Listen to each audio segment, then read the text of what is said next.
Halo Mbak Windah yang luar biasa. Dokter baca dulu ya WA-nya ya. Selamat siang dokter, bisa bantu ngilangin ketakutan karena anxiety. Lalu gimana caranya dok? Nah Windah, jadi dokter akan mencoba untuk menghilangkan rasa takut karena anxiety itu dengan hipnoterapi. Jadi hipnoterapi itu adalah pengobatan dengan menggunakan teknik hipnosis. Nah, Mbak Widya ya, yang kalau kita mengalami yang namanya rasa takut itu biasanya ada 3.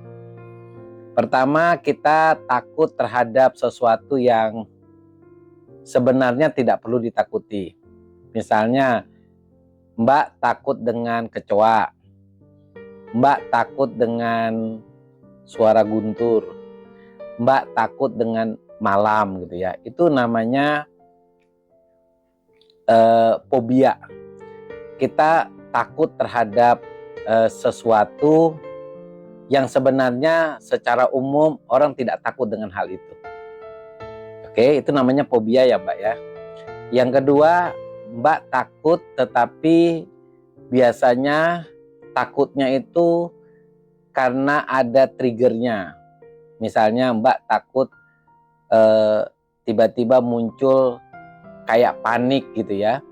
Misalnya takut ketika di pasar ngelihat orang berbaju merah, tiba-tiba saja itu kita tertrigger dengan kemudian muncul gejala fisik.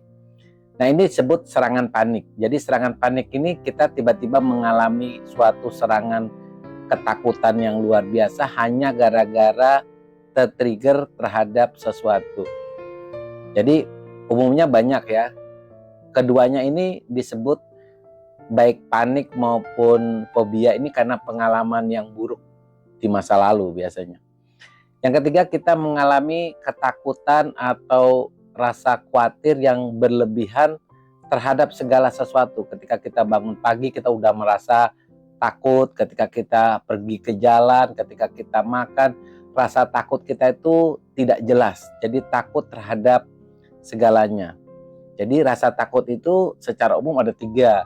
Kita takut terhadap segala sesuatu atau disebut general anxiety. Yang kedua, kita mengalami panic attack. Yang ketiga, kita mengalami fobia. Jadi Mbak jelaskan ya, takutnya karena apa? Nanti dokter tolong untuk dihilangkan dengan menggunakan hipnoterapi. Oke?